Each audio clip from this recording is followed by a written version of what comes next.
Imagine a voyage not of conquest, but of compassion. A fleet of small vessels, filled not with soldiers, but with ordinary people, teachers, doctors, students, grandparents setting sail across the Mediterranean Sea. They carried no weapons, no plans for war, only food, medicine, and the quiet determination to break through one of the most tightly controlled blockades in the world. This was not just a journey of distance, but of meaning. It was the Sumud Flotilla.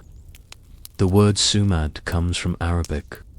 It means steadfastness, resilience, the refusal to yield under oppression. For the people of Gaza who have lived under siege for over a decade, Sumud is not just a concept, it is survival itself. For the 500 men and women who left the safety of Greece and ventured into the unknown, Sumud became their compass, their guiding star. Why does this flotilla matter? Because it was more than ships on water. It was a message written across the waves. A message that said, "The world has not forgotten you, Gaza." Each participant knew the risks. They had seen what happened to earlier flotillas, some ending in violence and tragedy. Yet they believed that silence was worse than danger.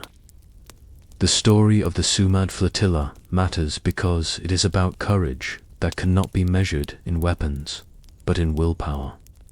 It matters because it is about ordinary people stepping into extraordinary roles, proving that even in an age of power politics, the human spirit can still challenge empires.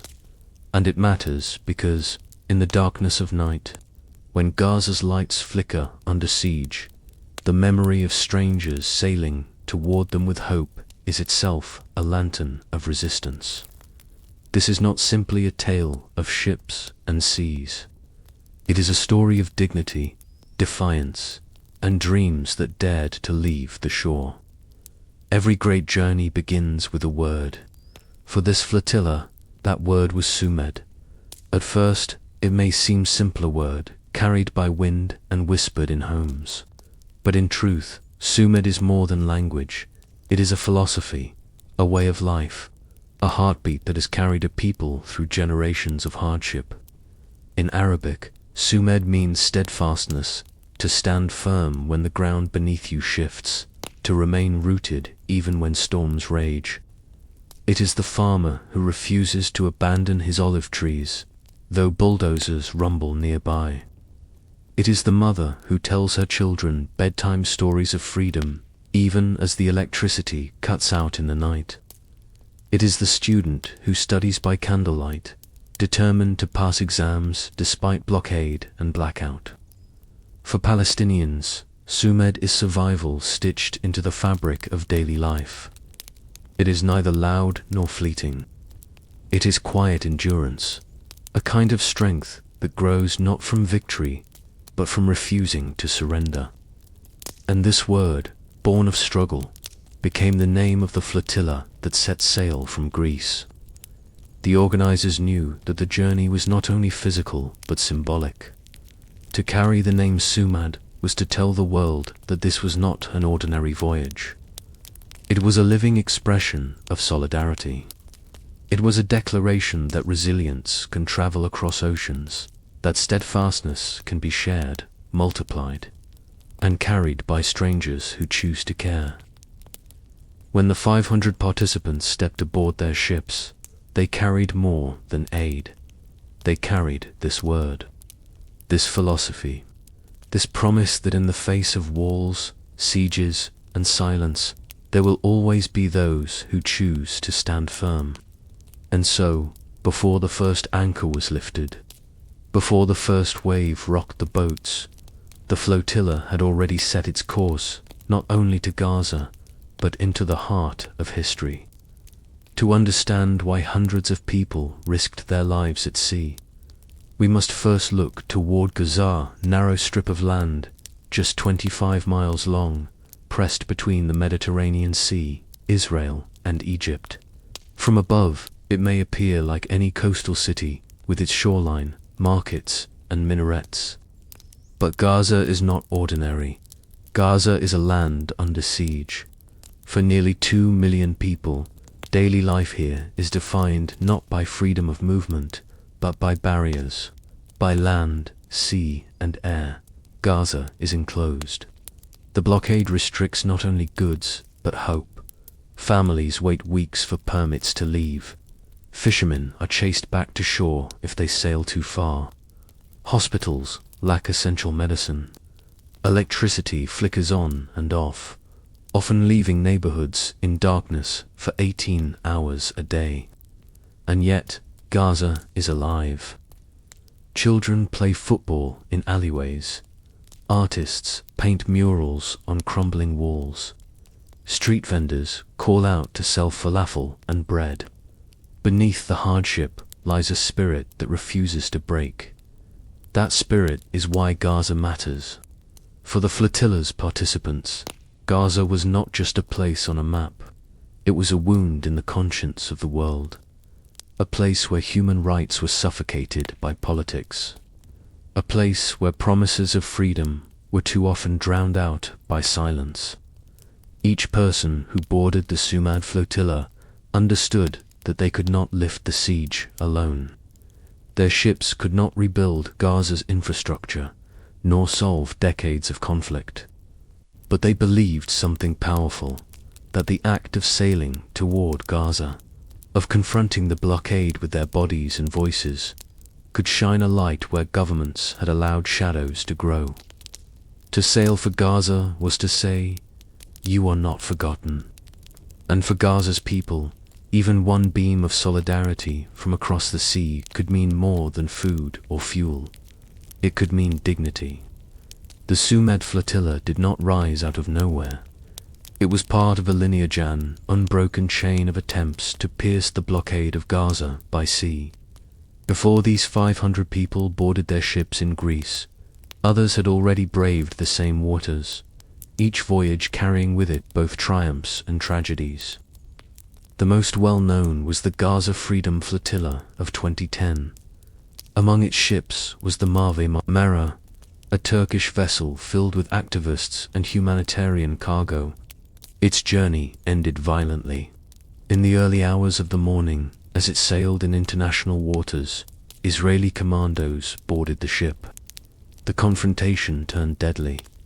9 activists were killed, dozens wounded. Images of bloody decks and weeping passengers flashed across global news screens.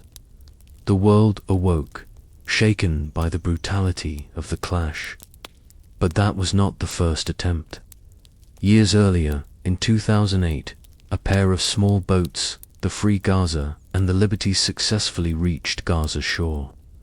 Their arrival was greeted by cheering crowds, hugs, and tears. For one brief moment, the sea opened a lifeline, and the world remembered Gaza's humanity. Each flotilla became both a symbol and a lesson. Success proved it was possible to break the isolation. Loss reminded the world of the dangers, and each attempt deepened the determination of activists worldwide, planting seeds for the journeys yet to come. The Sumud Flotilla carried all these echoes. Its participants knew the risks. They knew that others had faced violence, arrest, and even death. And yet, they also knew that without such daring, the blockade would continue uncontested, invisible, normalized. By stepping aboard, they were not only joining their own expedition, they were inheriting a legacy. A legacy of boats that dared to cross forbidden waters, of names etched in history, of voices that whispered through the Mediterranean wind, "Sail on, for Gaza waits." Every great expedition begins with a gathering place. For the Sumud Flotilla, that place was Greece, crossroads of seas, cultures, and histories. It was here, in coastal towns and harbors, that the dream of sailing to Gaza transformed into a plan. In small cafes, activists sketched maps on napkins, whispering strategies over steaming cups of coffee. In community halls, organizers unfolded charts of the Mediterranean, tracing routes with their fingers. Greece was chosen not only for its geography, but for its symbolism. A land whose ancient stories were filled with odysseys, where ships once carried heroes across uncharted waters. The call to action spread quickly. Emails and phone calls carried the message across continents. We are preparing a flotilla. We need you. We need your hands, your courage, your presence. The response was overwhelming. From Norway to South Africa, from Canada to Malaysia, people said yes. Some were seasoned activists. Others were ordinary citizens who had never before stepped into the world of political struggle. In Greece, the ports began to fill with energy. Volunteers arrived with backpacks, banners, and open hearts. The docks became a living mosaic of languages and faces: Greeks, Palestinians, Europeans, Arabs, Asians, Africans, bound not by nationality but by shared purpose. The atmosphere was electric, but also tense. Everyone knew the risks. Whispers of what happened to the Mavi Marmara hung heavy in the air. Families called loved ones, urging them not to go. Governments issued quiet warnings, yet the participants gathered anyway, drawn by something greater than fear. And as the first ships were prepared, painted, and provisioned, a sense of destiny settled over the harbor. The call to action had been answered. The Sumud Flotilla was no longer an idea. It was a fleet. A journey had begun, not yet on the waves, but in the hearts of all who chose to sail. A flotilla is more than wood, steel, and sails. It is the people who climb aboard. The Sumud Flotilla was not an army, but a gathering of 500 souls, each carrying their own reasons, their own burdens, their own hopes. They came from every corner of the globe. Some were seasoned activists who had spent years challenging injustice, marching in protests, and organizing campaigns. Others were stepping into this world for the very first time: teachers who could no longer stand by, students burning with ideals, grandparents who wanted to leave a legacy of courage for their grandchildren. Among them were doctors and nurses, determined to bring not just their medical supplies, but their skills, should the voyage turn dangerous. There were journalists, ready to bear witness, to write and film the story that powers would try to silence. There were clergy of different faiths: priests, rabbis, imams, who believed that moral duty stretched far beyond borders. Each volunteer carried a different story. A young woman from Ireland who had grown up hearing her grandparents speak of resistance. A fisherman from Tunisia who knew the sea as his second home. A retired professor from Canada who wanted his final years to count for something beyond himself. Together, these stories wove a tapestry of humanity, diverse yet united. What drew them together was not wealth, nor politics, nor fame. It was a shared conviction that to remain silent in the face of Gaza's suffering was to be complicit. They knew the risks: arrest, deportation, even death, and yet they chose to go. On the docks in Greece, as they shook hands, embraced, and introduced themselves, there was a quiet recognition among them. They were no longer strangers. They were shipmates. They were comrades. They were part of something larger than themselves. Movement carried not by 500 individuals, but by the collective heartbeat of solidarity. On the decks of the flotilla ships, the world itself seemed to come alive. Each vessel became a floating village, where 500 people from different continents shared not only space, but spirit. There was no single language of the flotilla. There were many: Arabic, Greek, English, French, Spanish, Turkish, Malay, Norwegian. Conversations rose and fell in dozens of dialects, sometimes tangled, sometimes improvised. When words failed, people laughed and pointed, or used gestures that spoke louder than sentences. Slowly, a rhythm of communication grew, not in grammar, but in solidarity, Meals became a celebration of diversity. Volunteers brought food from their homelands: Greek olives, Palestinian dates, Turkish bread, Irish tea. In the cramped kitchens below deck, flavors mingled as strangers taught each other recipes, laughing at the chaos of too many cooks squeezed together. Sharing a plate became a ritual of unity, a reminder that borders on maps could never erase the human bond of breaking bread together. Music, too, wove cultures into harmony. A Spanish guitarist strummed as a Palestinian oud player joined in. Voices rose sometimes in Arabic songs of longing, sometimes in African rhythms, sometimes in Irish ballads of resistance. And though the lyrics changed, the message was the same: we are one in this journey. But beyond songs and meals, the flotilla's cultural mosaic carried something deeper: spirit of mutual respect. Christians, Muslims, Jews, and people of no religion prayed side by side. Young activists listened to the wisdom of elders who had marched in struggles decades before. In return, the old drew inspiration from the fire of youth. On deck, under the wide Mediterranean sky, divisions faded. For a fleeting moment, the world was not fractured by nation, race, or creed. It was united by a single purpose, carried on the waves. The flotilla was no longer just a fleet of ships, it was humanity in miniature, proving that when people choose to come together, the sea between them becomes a bridge.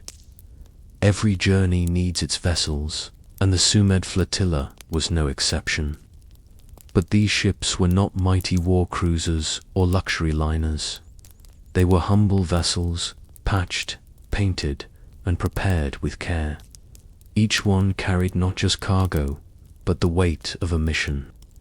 Some were small fishing boats, weathered by years on the Mediterranean, their wooden hulls creaking with every swell. Others were larger cargo ships, modest in size, but capable of holding supplies: sacks of flour, boxes of medicine, generators, and children's toys meant for Gaza's families. On their decks, banners were draped boldly: freedom for Gaza, end the blockade, Sumud. The volunteers treated these ships as more than steel and timber. Each vessel had a personality, a story of its own. One bore scars from earlier humanitarian missions. Another had been purchased through a collective effort: donations from ordinary people who gave what little they could, believing their coins and bills could help carry hope across the sea. The conditions aboard were far from comfortable. Sleeping quarters were cramped. Cabins were hot and humid. Supplies were rationed carefully, with water stored in barrels and food kept in simple containers. Yet, none of this mattered. To the participants, these ships were symbols. They were proof that even the smallest vessel could become a vessel of conscience. At night, the ships floated together in formation, their lights flickering across the water like stars that had fallen to the sea. For the crew, this sight was breathtaking. A constellation of resistance moving steadily toward Gaza. And while the world's great powers had fleets of warships and destroyers, here was another kind of navia of humanity, stitched together not with weapons, but with willpower. These were the ships of the Sumud Flotilla, modest, fragile, imperfect, but unstoppable in their purpose. Behind every voyage lies the unseen labor of preparation for the Sumud Flotilla. This work was not carried out in the offices of powerful governments or the boardrooms of corporations. It was born in the hearts of ordinary people. The funding did not come from a single wealthy sponsor. Instead, it came from donations collected in community centers, mosques, churches, universities, and neighborhood halls. Collection jars sat on counters in small cafes. Benefit concerts were held where musicians played for free, their songs echoing into nights of fundraising. Activists passed around buckets at protests, each coin clinking with meaning, every small contribution helping to keep the dream afloat. Non-governmental organizations, many long involved in humanitarian work, stepped in as well. They provided not only money, but legal expertise, logistical support, and networks of volunteers. The flotilla became a collaboration between countless groups, peace movements, solidarity campaigns, student organizations, medical associations, one weaving a thread into the greater fabric of the mission. Organizing such a fleet required more than funds. It required meticulous planning. Routes had to be charted, supplies gathered and inspected, safety protocols prepared, schedules coordinated across multiple countries and time zones. In Greece, warehouses buzzed with activity as boxes of food and medicine were stacked and labeled. Mechanics checked engines, carpenters reinforced wooden planks, translators helped bridge language barriers among the volunteers. Yet through all the hard work, one truth remained clear. This was a grassroots effort, built not from top-down power but from bottom-up solidarity. It was proof that when ordinary people unite, they can move ships, cross seas, and challenge even the mightiest of blockades. Every donated coin, every late-night planning session, every hand that lifted a box of supplies was part of something larger. Together, they transformed scattered efforts into a single flotilla of steadfastness, fueled not by wealth, but by the collective will of humanity. Before a single anchor was lifted, the Sumud Flotilla found itself sailing against invisible waves, the waves of political pressure. The participants were not only preparing for storms at sea, but also for the storms stirred by powerful governments determined to halt their journey. Whispers of warning circulated through the harbors. Diplomats quietly approached Greek officials, urging them to restrict the ships. Phone calls from embassies carried messages cloaked in polite language but heavy with consequence. Do not let these vessels sail. Do not challenge the blockade. Some governments labeled the flotilla a provocation. Others warned of security, risks, and while their words suggested concern for safety, many participants understood the deeper truth. World powers were uneasy with a grassroots mission that exposed their silence. Even families of the activists felt the pressure. Some received calls from consulates, reminding them of the danger ahead. Insurance companies refused to cover the voyage. Port authorities stalled with bureaucratic delays, paperwork misplaced, inspections drawn out, permissions withheld. The volunteers, however, were not naive. They knew these pressures would come. Many had studied the fate of earlier flotillas. They remembered how ships were blocked from sailing, sabotaged, or intercepted before reaching open waters. Still, they pressed forward, determined not to let politics suffocate solidarity. For the flotilla, the political obstacles only deepened their resolve. They understood that their journey was not only about reaching Gaza, but also about revealing the forces that sought to prevent even the attempt. Each barrier became another reason to sail. On the docks, as the final days of preparation came to an end, the atmosphere was a mixture of hope and tension. Governments may have had power, but the volunteers carried something harder to silence: the steady conviction that justice must not be delayed by politics. The Sumud Flotilla had not yet set sail, and already it was challenging the world's conscience. The morning of departure arrived like the breaking of a long-held breath. The port was alive with movement volunteers rushing with supplies, dock workers tightening ropes, activists embracing one another with nervous smiles. The sea shimmered under the sun, calm but heavy with the weight of what was to come. For days, rumors had swirled that the authorities might stop them. But now, with the ships lined up along the docks, painted banners fluttering in the breeze, it was clear. The Sumud Flotilla was ready to leave. Crowds gathered along the waterfront, friends, families, supporters, and curious onlookers. Some waved Palestinian flags, others held handmade signs. "Safe journey, end the blockade, we sail for freedom." Their voices rose in chants, a chorus of encouragement that echoed across the harbor. The participants, many dressed simply in t-shirts, scarves, and hats, stood at the rails of the ships, waving back. Some wiped away tears as loved ones shouted their names from the pier. Others smiled through the weight of unspoken goodbyes. Everyone knew the risks. Everyone knew this might be the last time they saw one another on safe shores. Engines rumbled to life, vibrating through the decks. Smoke curled from exhaust pipes.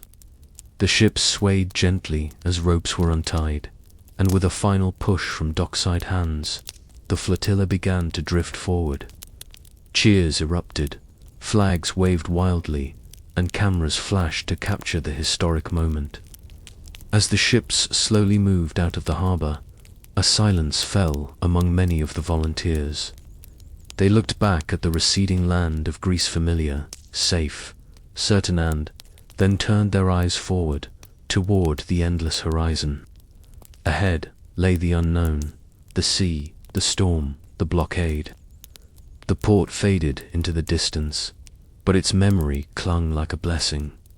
The journey had truly begun. Before the ships slipped fully into the open sea, there was one final ritual that bound the moment in tenderness: the farewells. On the docks, families and friends clung tightly to the activists. Mothers embraced sons with trembling arms, whispering prayers into their ears.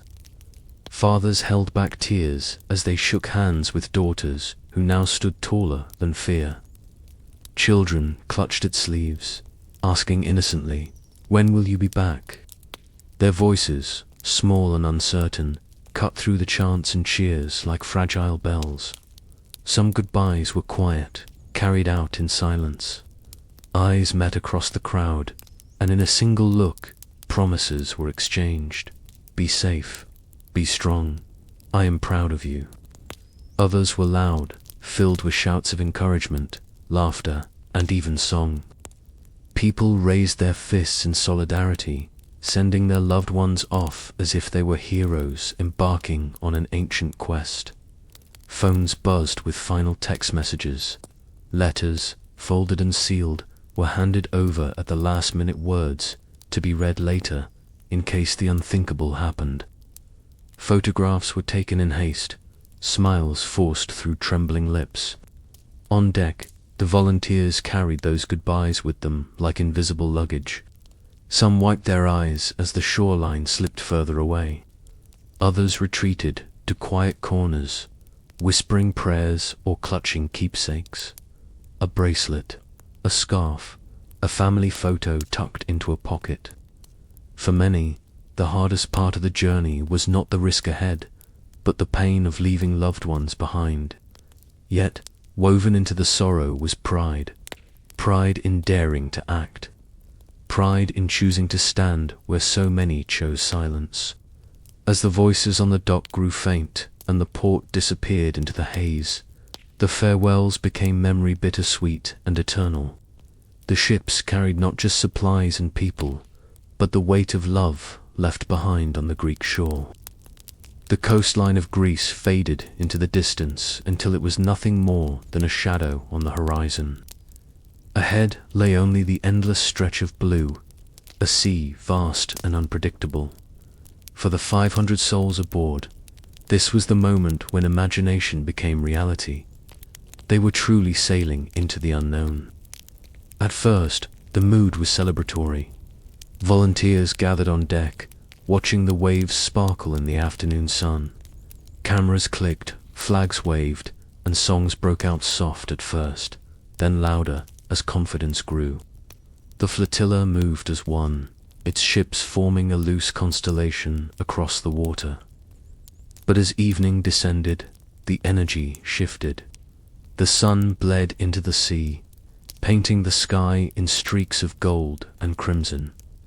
Darkness crept in, and with it came silence. For many, it was the first time the weight of the journey pressed heavily upon their hearts. The laughter faded, replaced by long stares at the horizon. Night at sea was unlike anything most had known. The ship swayed gently, creaking under the pull of the waves. The air was cool, salted, and heavy with mystery. Stars emerged bright, countless, and sharp against the black sky. For some, it was comforting. For others, humbling. A reminder of how small they were in the face of the ocean's vastness. Below deck, hammocks and mats were unrolled. The volunteers lay shoulder to shoulder, the rhythm of the waves rocking them like children in a cradle. Yet sleep did not come easily. Whispers passed in the dark about the blockade, about families left behind, about fear. Some prayed quietly. Others wrote in journals by flashlight, words tumbling onto the page in shaky handwriting. Above them, on watch, a handful of volunteers stood at the rails, scanning the waters. Each shadow on the horizon looked like a ship, each distant light like a potential threat. Still, there was determination in their eyes. They had set sail, and there was no turning back. The first night at sea had begun. The voyage was now alive, carrying them deeper into both danger and destiny. Life at sea was not glamorous. The ships of the Sumud Flotilla were small, modest, and never designed to carry so many people for so long. Yet within days, the volunteers carved out a new rhythm, a floating society shaped by necessity and bound by purpose. Sleeping quarters were crowded. Volunteers lay side by side on mats, hammocks, or makeshift bunks. Privacy was a luxury no one could afford. Shoes were tucked under heads as pillows, and backpacks became barriers between sleeping bodies. At night, the creak of the hull and the slap of waves against the ship became the lullaby that carried them into uneasy dreams. Meals were simple but shared with warmth. Breakfast often meant bread, olives, and tea. Lunch might be rice or lentils, cooked in large pots below deck. Volunteers took turns preparing food, washing dishes, and rationing supplies. No one complained, for every bite reminded them of the mission. These same foods, carried as aid, were destined for families in Gaza. The sea brought both challenge and wonder. Some volunteers battled seasickness, leaning over rails as their shipmates comforted them with water and kind words. Others found themselves mesmerized by the rolling horizon, spending hours staring at the shifting colors of the waves. Dolphins sometimes appeared, leaping alongside the boats, drawing cheers and laughter from the weary crew. Work was constant. Shifts were organized for navigation, lookout duty, and maintenance. Activists cleaned decks, mended ropes, and checked supplies. Doctors ran small health checks for seasick passengers. Journalists scribbled notes and filmed short clips, knowing their footage might be all that remained if the mission was silenced. Yet, amidst the labor, there was joy. Volunteers shared stories of their homelands, exchanged songs, and taught one another words in different languages. Some sketched in notebooks, others read aloud by candlelight, their voices steady even as the ships swayed. Life aboard was difficult, yes, but it was also profoundly human. The flotilla had become more than a convoy of ships. It was a floating village, alive with the rhythm of solidarity. When the sea was calm and duties were light, the decks of the flotilla transformed into gathering places. There, under the vast Mediterranean sky, voices rose not in speeches or orders, but in songs. A Spanish volunteer strummed a guitar, her fingers dancing across the strings as she sang an old protest song. A Palestinian man joined with the haunting tones of an oud, his melody weaving sorrow and hope together. Soon, others added their voices, a Norwegian folk tune, an African rhythm tapped out on the hull of the ship, an Irish ballad of resistance carried by the wind. The music was more than entertainment, it was medicine. For the seasick, it was a distraction. For the anxious, it was comfort. For everyone, it was a reminder that they were not alone, that the struggle of Gaza echoed through many lands, many histories. Stories, too, filled the nights. Around small lanterns, volunteers shared tales of their lives, why they came, what they left behind, what they hoped for. A doctor from Jordan spoke of treating children injured in conflicts. A grandmother from Greece told of living under occupation in her youth, and how that memory drew her to stand with Gaza. A student from South Africa recounted how his grandfather fought against apartheid, reminding everyone that injustice could be resisted and defeated. Laughter often broke through the heaviness. Jokes were told, mistakes on board became funny anecdotes, and even seasickness turned into shared humor once the worst had passed. The bonds grew stronger with each passing story, each shared song, each moment of vulnerability, and through it all, resolve deepened. Every melody, every tale, every word of solidarity became another anchor in their spirit. The sea might toss them, governments might threaten them, and dangers might lie ahead, but the human heart, bound together by music and memory, would not be broken. The flotilla sailed on, carrying not only aid, but a chorus of voices and a library of stories, living proof that steadfastness was as much about spirit as it was about action. The Sumud Flotilla was not naive. Every volunteer knew the risks of sailing toward Gaza. They had seen the headlines from past flotilla ships intercepted, passengers beaten, some even killed. And so, amid the songs and stories, there was another kind of gathering on deck, training for resistance. It was not the resistance of weapons or violence. No guns were carried on these ships, no knives hidden in bags. Their only defense would be non-violence, the strength of human will.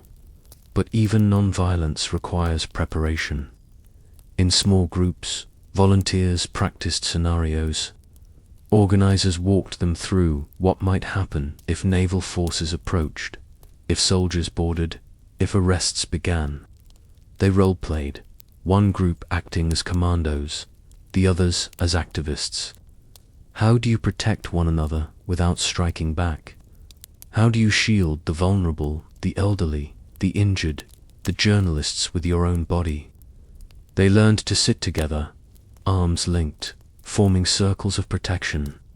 They rehearsed how to raise their hands high, showing emptiness, showing peace. They discussed how to keep calm when fear screamed inside, how to meet shouted commands with silence or chants, rather than panic. Medical teams demonstrated how to treat pepper spray burns, broken bones, or deep cuts, should the worst occur. Journalists trained in how to hide memory cards and cameras in case equipment was seized. Legal briefings explained what might happen if they were detained, the rights they had, the rights they would be denied. For some, it was sobering. The laughter of the previous nights quieted as the reality of danger sank in. Faces grew serious. Hearts pounded with unspoken questions. Am I ready? Will I be brave when the time comes? Yet, in that seriousness, courage also grew. By training together, the flotilla became more than a collection of individuals, became a disciplined, prepared community. They knew they could not control the actions of others, but they could control their own. And so, with every drill, every whispered reminder, every linked arm, they forged the resilience they would need. For when the blockade came into sight, they would meet it not with fists, but with steadfastness. even as the ships carried food, medicine, and supplies. The flotilla also carried something just as important: messages, words of solidarity, love, and hope, meant to cross the waves and reach the hearts of Gaza's people. On deck, journalists set up cameras, recording short videos of volunteers introducing themselves. A teacher from Italy spoke directly into the lens. "To the children of Gaza, we are sailing for you. Your right to live free is our mission." A grandmother from South Africa held up a small drawing her grandson had made, saying, "This picture of a dove is for you. We want peace for you, and we will not stop until the world listens." Others wrote letters by hand, sealing them carefully in envelopes. These letters were simple but powerful. "We see you. We stand with you. You are not alone." Some volunteers decorated them with flowers or symbols of resistance, hoping they would someday be delivered to families in Gaza. Radio operators sent out coded signals, announcing their location and intention, ensuring that people knew they were still siphoned, still coming. At night, with stars above and the sea stretching endlessly around, some activists whispered their messages aloud, as if the wind itself could carry their words across the blockade. And in Gaza, the news spread. Families huddled around radios and televisions, listening to updates. Children asked their parents, "When will they arrive? Will they bring us chocolate? Will they break the siege?" Hope flickered in their eyes, fragile but bright. For the volunteers, these messages were more than gestures. They were promises. Promises that their voyage was not about abstract politics, but about human lives. Promises that Gaza had not been forgotten, that people across the world still cared enough to risk the sea, the soldiers, and the silence. Every word carried across the waves became a thread of connection, weaving the flotilla and Gaza together in a fabric stronger than borders. In the quiet of the ships, many volunteers repeated their messages in prayer, in song, or simply in their hearts, so that when the flotilla finally reached Gaza's shores, it would not arrive as strangers, but as family. The Mediterranean is never empty. Even as the flotilla charted its course, the wide blue waters carried countless other fishermen, merchant vessels, and travelers crossing the ancient sea. And so, before long, the Sumud Flotilla found itself no longer alone. The first encounters were ordinary, almost gentle. A Greek fishing boat passed near one of the smaller vessels. The fishermen waved, puzzled at first, then raised their hands higher in recognition when they saw the Palestinian flags fluttering on the deck. A cheer rose from both sides, and in broken gestures and shouted words across the waves, solidarity was exchanged. The fishermen pointed toward the horizon, as if to bless the flotilla's path. Later, a large cargo ship rumbled by, its massive hull dwarfing the flotilla's modest boats. From the deck, sailors leaned over, curious about this unlikely fleet. Some held up their phones to take pictures. Others simply gave a thumbs up, grinning as they disappeared into the distance. But not all encounters carried such warmth. On the third day, a vessel appeared on the horizon, sleek and fast-moving. Its silhouette was different, sharper, more purposeful. Through binoculars, the volunteers saw uniformed men watching, their cameras and equipment clearly visible. The ship did not approach, but it shadowed the flotilla for hours, circling at times, then pulling back, leaving unease in its wake. On board the flotilla, conversations shifted. Were they being tracked? Was this a warning? Or simply a reminder that their movements were not unnoticed? The volunteers tightened their routines, keeping closer formations, checking communications equipment more carefully. Even so, spirits remained strong. Each friendly wave from a fisherman, each cheer from a passing sailor, reminded them that the sea was not only a place of danger, it was also a bridge of human connection. And every shadowing vessel, every watchful eye, reminded them of why they sailed in the first place. Because their very presence on these waters unsettled those who wanted Gaza's siege to remain hidden. For the flotilla, every encounter was a mirror reflecting both the solidarity of ordinary people and the surveillance of powerful ones. The sea was beginning to speak, and the activists listened. The sea had grown quieter, but the silence was deceptive. By the fourth day, the flotilla understood a truth that weighed heavier than the waves. They were no longer alone. It began with small signs. A distant vessel that seemed always to linger just beyond reach. Lights on the horizon that moved in unnatural patterns. Radio static that crackled with interference. And then came the unmistakable sound, low hum in the night sky, a drone. Its mechanical buzz circled above the ships, unseen but undeniable, like an invisible hawk shadowing its prey.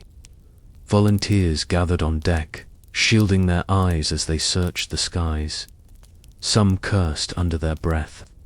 Others stood in silence, their fists clenched on the rails. Cameras were quickly tucked away, memory cards hidden, as journalists whispered to each other about the possibility of confiscation. The medical teams grew more serious in their briefings.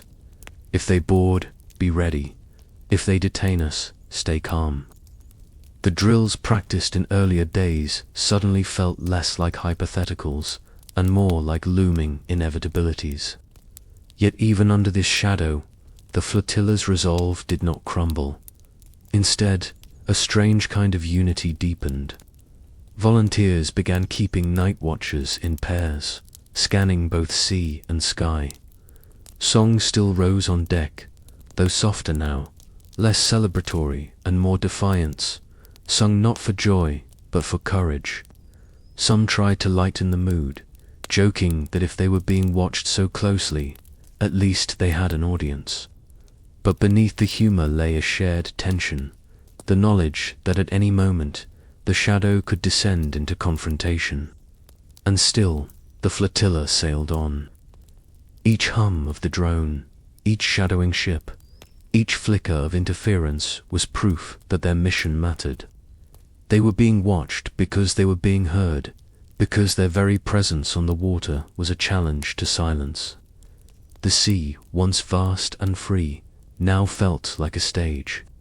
And above it, unseen eyes waited for the moment the play would turn. The Mediterranean, so often calm and glittering under the sun, can turn fierce without warning. One night, as the flotilla pressed onward, the sea reminded the activists that it was a power greater than any blockade. Dark clouds rolled in, swallowing the stars. The wind picked up, sharp and biting, whipping across the decks and tearing at banners. The once gentle swells grew into waves that struck the ships with heavy fists, sending water spraying over the rails. The smaller boats pitched and groaned, their wooden frames creaking under the strain. For many volunteers, seasickness became unbearable. Stomachs turned, faces went pale, and buckets were passed hurriedly from one to another.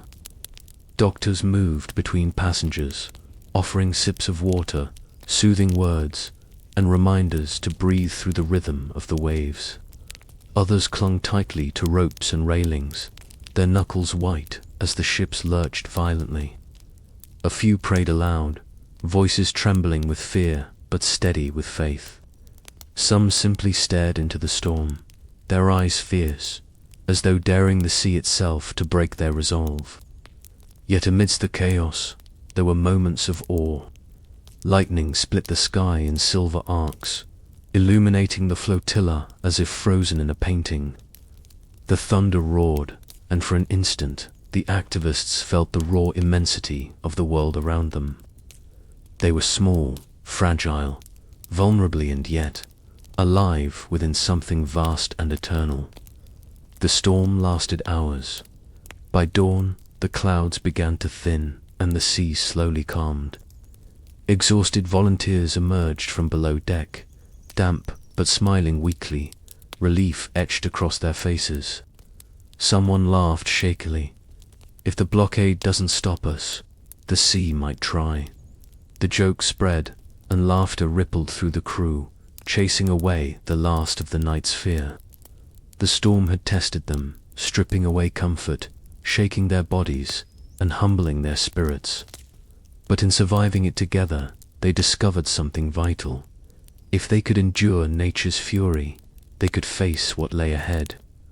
The blockade still waited, but the sea had baptized them in courage. While the flotilla braved storms and silence at sea, their voyage was no longer invisible. Across the world, the Sumud Flotilla had entered living rooms, newsrooms, and government offices. Headlines began to spread. 500 volunteers sail for Gaza. In some countries, the news was met with admiration. Activists and human rights groups hailed the flotilla as a bold act of solidarity. Demonstrations sprang up in cities from London to Kuala Lumpur, with crowds waving Palestinian flags, chanting for freedom, and holding signs that read, "Let Gaza live." Social media pulsed with updates, hashtags, carrying the flotilla's name into trending lists. For many ordinary people, it was a spark of hope, a reminder that compassion could still challenge power. But not all reactions were supportive. Some governments issued stern statements warning their citizens not to participate. Officials labeled the mission irresponsible or dangerous, repeating the familiar narrative that it was more provocation than aid. Behind closed doors, diplomats scrambled, pressured by powerful allies to condemn the voyage or distance themselves from it. In Israel, the flotilla was already framed as a threat. Military spokespeople appeared on television, calling it a security risk, warning that terrorist groups might use humanitarian missions as cover. Naval forces were placed on alert. Their language was sharp, deliberate, meant to shape global opinion before the ships ever neared the blockade. In Gaza itself, however, the reaction was entirely different. Word of the flotilla spread through neighborhoods, markets, and refugee camps. Families huddled around radios, listening to every scrap of news. Children asked eagerly, "When will they arrive? Will they bring us food? Will we see them land?" For many, the flotilla represented more than aid. It represented recognition, a sign that the world had not abandoned them. Every mile the flotilla traveled, the pressure mounted. Supporters rallied louder, opponents grew more anxious, and the media carried the story further. The sea between Greece and Gaza was narrowing not only in distance, but in global attention. The activists aboard the ships knew this. As they looked out over the horizon, they understood that their voyage was no longer just their own. The world was watching. As the Sumud Flotilla advanced across the Mediterranean, it did more than stir the waters, stirred the halls of diplomacy. In capitals across the world, telephones rang. Envoys met behind closed doors, and governments weighed how to respond to a voyage that refused to stay invisible. In Athens, Greek officials faced growing pressure. Israel's representatives lobbied heavily, warning of consequences if the ships were allowed to continue. European Union partners, wary of confrontation, quietly urged Greece to restrain the activists. The Greek government walked a tightrope, aware of international obligations, sympathetic to humanitarian aims, but cautious of straining alliances. Turkey, once the launching point of the tragic Mavi Marmara, spoke with a more defiant tone. Officials reminded the world of the blood spilled in 2010, insisting that humanitarian efforts must not be criminalized. Yet even here, diplomacy was careful, words strong enough to resonate, but measured enough to avoid open escalation. In Washington and European capitals, policymakers debated language. Some pushed for statements condemning the flotilla as reckless. Others argued that silencing humanitarian missions would only deepen outrage. Behind these carefully chosen words lay a deeper truth. Most governments feared the optics of the flotilla more than the flotilla itself. A few small ships could not break a blockade, but they could expose its cruelty to the world. At the United Nations, discussions emerged but quickly stalled. Some diplomats called for protection of humanitarian voyages, while others deferred, unwilling to challenge powerful veto-wielding states.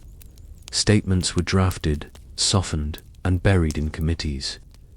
The machinery of global governance moved slowly, as the flotilla moved swiftly across the waves.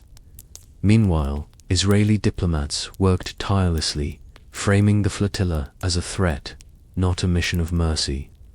Letters were sent to governments warning of extremist infiltration. Embassies pressed allies to publicly denounce the voyage. Naval forces quietly adjusted their patrols, preparing for confrontation. And yet, for all the maneuvering, the flotilla sailed on. Ordinary volunteers aboard modest ships had forced the world's most powerful nations into debate.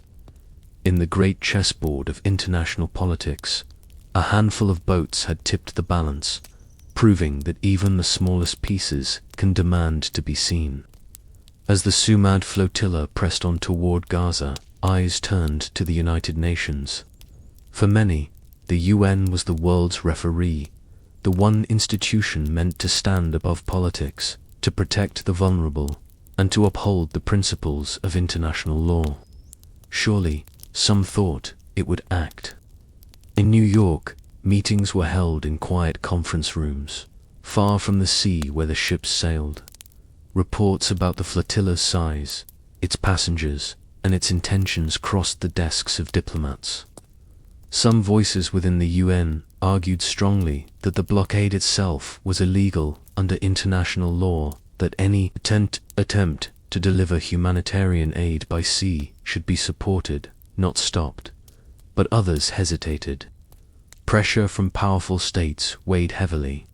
Behind closed doors, representatives of major powers insisted that the flotilla was a security concern, repeating the familiar language that had long been used to justify the blockade. Their message was clear: the UN must not legitimize the voyage. What emerged publicly was a compromise. Carefully worded statements, acknowledgement of Gaza's suffering, appeals for restraint on all sides, calls to avoid escalation, words that sounded diplomatic, but too many activists felt hollow. They noticed what was missing. There was no clear demand to let the flotilla pass, no decisive action to ensure their safety. For those aboard the ships, updates from the UN were met with mixed emotions. Some had expected little, believing the institution too often bent under the weight of power politics. Others felt disappointment, a sting of betrayal from a body meant to protect human rights. One volunteer wrote in her diary, "They speak of peace, but they will not defend it. They know the sea is dangerous, and yet they leave us alone in it." Still, even in its silence, the UN revealed something important. The very fact that the flotilla had reached the floor of international debate showed its impact. A few small ships, born of grassroots effort, had forced the world's largest body of nations to take notice even if it refused to act boldly. And so the flotilla sailed on, not with the protection of the United Nations, but with the strength of its own steadfastness. The volunteers knew they could not rely on global powers. They would rely instead on one another. The Sumud Flotilla was not just a fleet of ships, it was a collection of lives, each carrying a story of courage. In the crowded decks and cramped cabins, the abstract idea of solidarity became real through the people who dared to sail. There was Maria, a young teacher from Spain. She had never before been on a ship for more than a ferry ride, But she carried a suitcase of children's books in Spanish and Arabic. "Education is freedom," she said softly, explaining that she wanted Gaza's children to know stories beyond walls and war. Each night, she read aloud to her shipmates, her voice carrying across the dark deck like a lullaby of hope. There was Ahmed, a surgeon from Jordan who had worked in war zones before. His backpack held not clothes, but surgical kits and bandages. When asked why he joined, he smiled gently. Because the blockade denies medicine. If one child can be treated because we delivered these supplies, then the risk is worth it. His calmness reassured many when fear gripped the ship. There was Ruth, a retired librarian from Canada in her late 60s. She walked with a cane but insisted on boarding anyway. Her friends had begged her to stay behind, but she replied with a steady voice, "If young people must take risks, then so must I. Otherwise, what example do we leave them?" On board, she became a grandmother to all, always ready with tea, stories, and encouragement. And there was Samir, a Palestinian exile living in France, who had not seen his homeland in decades. His eyes often filled with tears as the flotilla drew closer to Gaza. "I may not touch the land," he said, "but I will sail near enough to smell its air, to know I try to return." His longing gave weight to every mile the flotilla traveled. These were only a few among 500. Teachers, farmers, engineers, poets, students, ordinary people carrying extraordinary courage. None had armies behind them. None had power or wealth. What they carried was conviction, the belief that to stand with Gaza was to stand with humanity itself. Their courage was quiet but unshakable.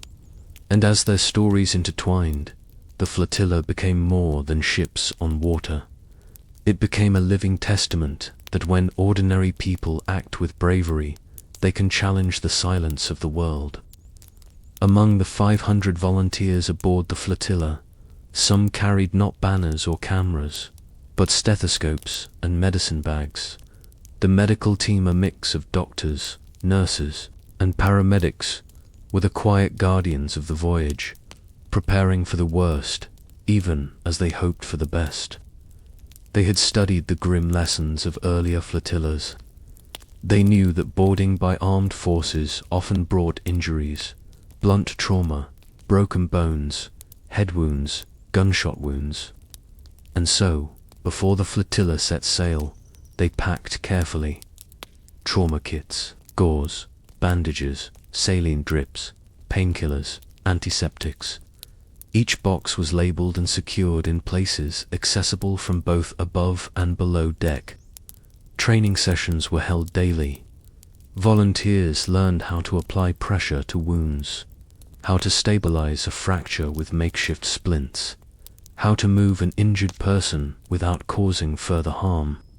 Doctors explained calmly but firmly, "If the worst comes, every second will matter. We may not have hospitals. We may only have each other." The medical team also had to prepare emotionally.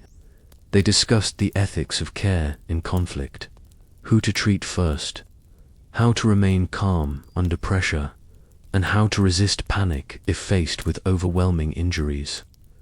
Many had seen suffering before in refugee camps, in hospitals under bombardment, but they knew the cramped conditions of the ships would make their work even harder.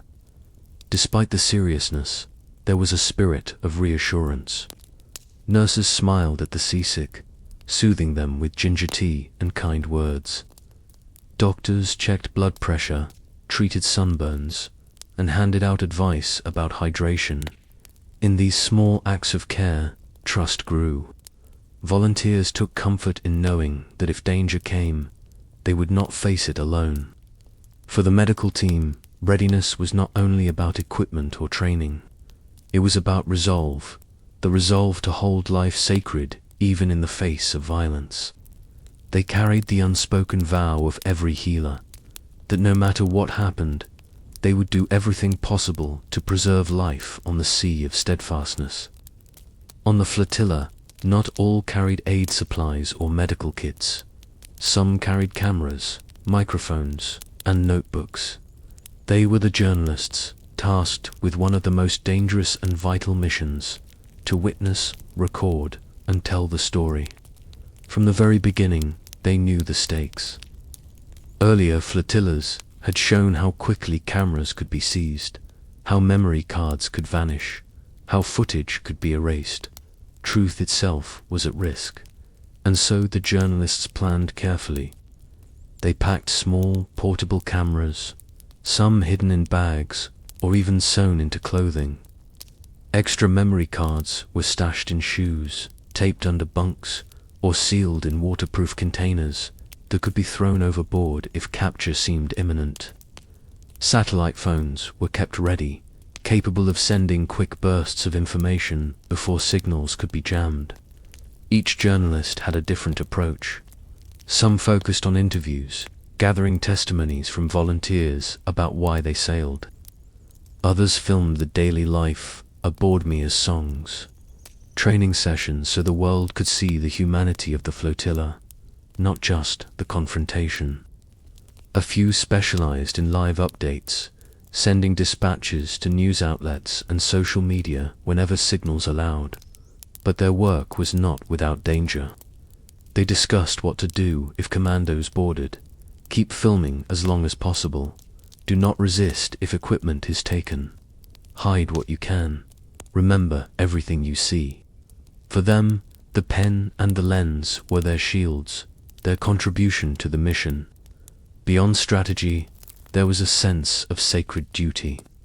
The blockade thrives in silence, one reporter said, and our job is to break that silence. Another added, if the world forgets Gaza, then at least it will remember this flotilla. Every shot of film, every scribbled note, every transmission sent out over weak signals became part of the struggle. The journalists knew they might be silenced, but not before they carved fragments of truth into the record of history. On the sea, under the watch of drones and naval ships, their cameras became lanterns. And their mission was clear: to make sure the world could never again say, "We did not know." The Mediterranean, vast and open, seemed at times like a silent expanse. But for the flotilla, silence was soon broken not by the waves, but by the crackle of radios.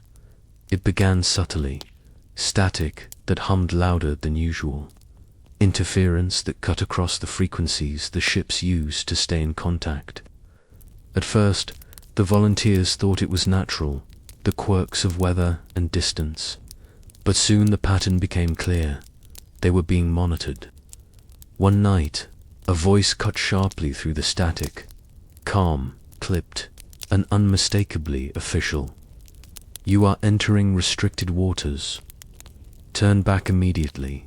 This is your final warning." The activists froze. Some exchanged glances, others reached instinctively for notebooks and recorders. The radio operator responded firmly. "We are an unarmed humanitarian flotilla. We are sailing to Gaza with medical aid and supplies. We are in international waters." There was silence. Then, again, the warning repeated, this time with a colder edge. "You will not be permitted to approach Gaza. Turn back or face consequences." From that moment onward, the flotilla's communications were never the same. Static grew heavier. Signals were jammed. Sometimes, faint voices mocked them in broken accents, taunting and ridiculing. Other times, ominous silence hung in the channels, as if unseen ears were listening to every word spoken. The volunteers responded with discipline. They switched frequencies, kept messages short, and used codes to confirm safety. Journalists documented each intercepted message, preparing to release them to the world if possible. But inside the cabins, unease grew. The voices on the radio were invisible, yet menacing, reminders that the blockade was no longer an abstract concept but an approaching reality. The sea around them felt narrower, as if invisible walls were closing in. And yet, the flotilla did not turn back. Each intercepted warning was a test of resolvent. Each time, the answer was the same. The ships pressed forward, carrying aid, carrying defiance, carrying the steadfastness that gave them their name. By now, the Mediterranean no longer felt infinite. The flotilla was drawing closer to Gaza, closer to the line where the sea would cease to be free. And with each passing mile, emotions aboard the ships deepened, woven of two threads: fear and hope. Fear came in quiet ways. Some volunteers lay awake at night, staring at the ceiling of the cabin, unable to close their eyes. Others fidgeted, endlessly rearranging supplies, checking and rechecking their bags. Conversations sometimes faltered into long silences, the unspoken thought heavy between shipmates. What will happen when they come? Stories from earlier flotillas haunted the decks. The memory of the Mavi Marmara was never far away, its blood-stained images etched into collective memory. Some whispered of beatings, of detention, of shots fired in the dark. The fear was real, and it settled over the ships like a second skin, but hope lived alongside it. Volunteers gathered to sing, their voices defiant against the dread. Others prayed together, their hands lifted toward the sky, their murmurs of faith steadying the trembling inside. Conversations at mealtime turned toward Gaza, imagining the moment of arrival, the smiles of children, the lifting of boxes of food and medicine onto the shore. For many, hope came from each other.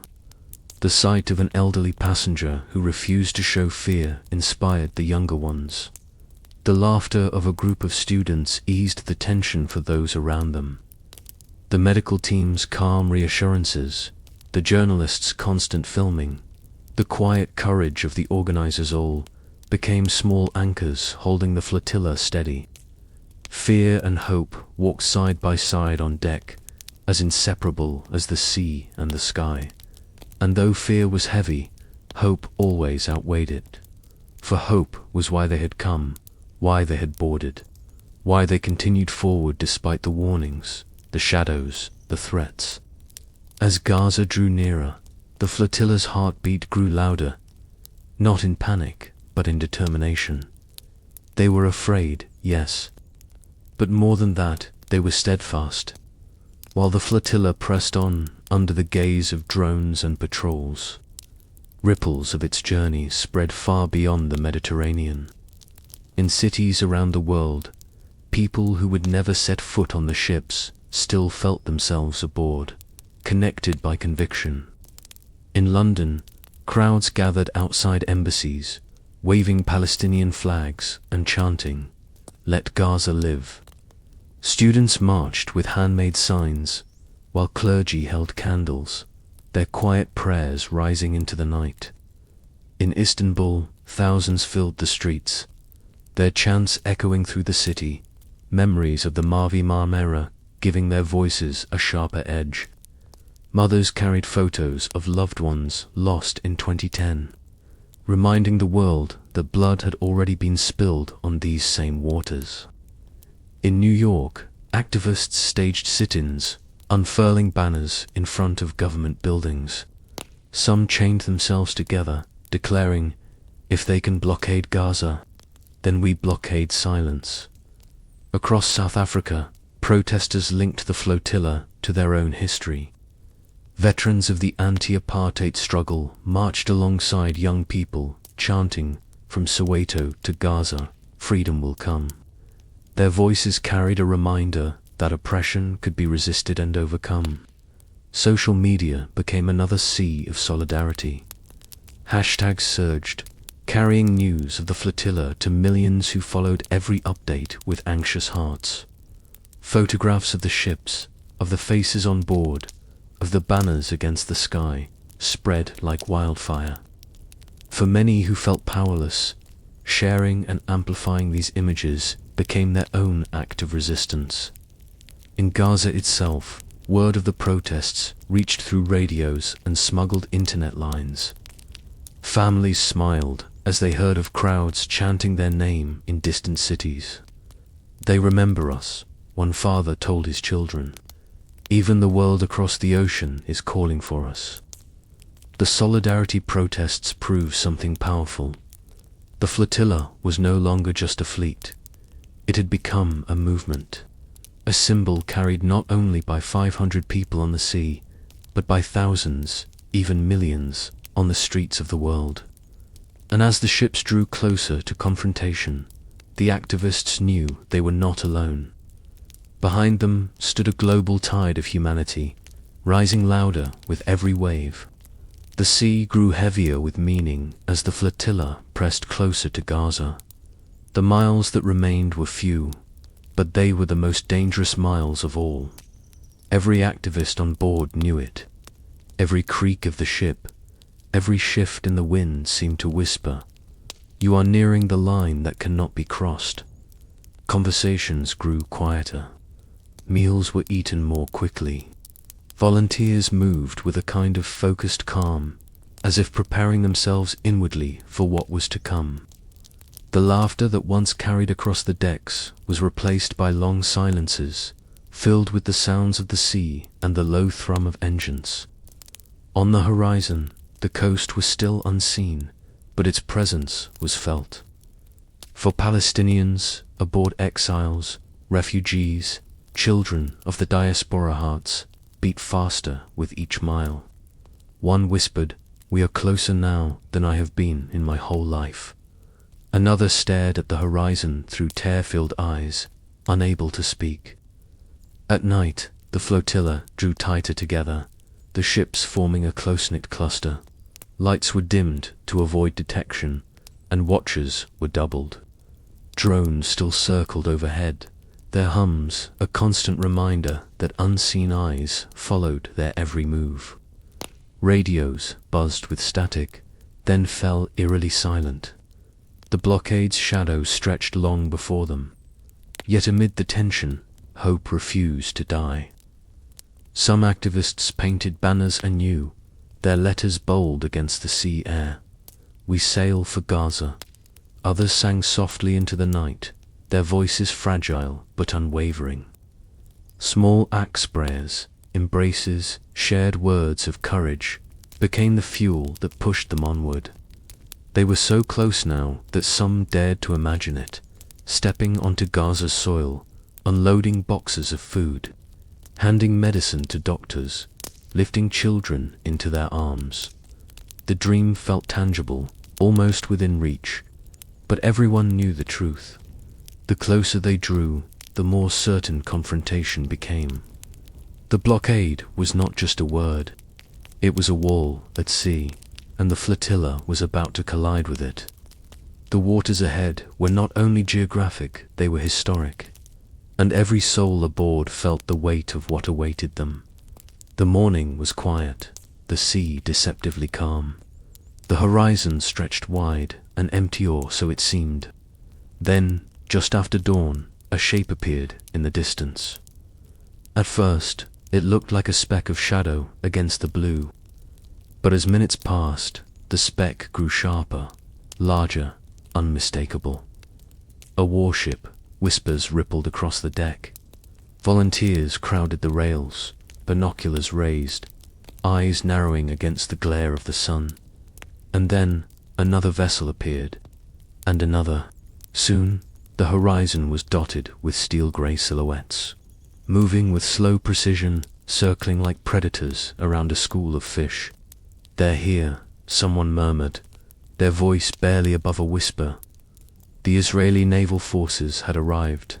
The flotilla tightened formation instinctively, the ships drawing closer as if to shield one another. Radio chatter crackled to life, sharp commands cutting through the static.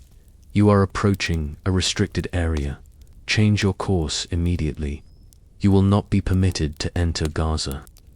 On board the flotilla, tension thickened.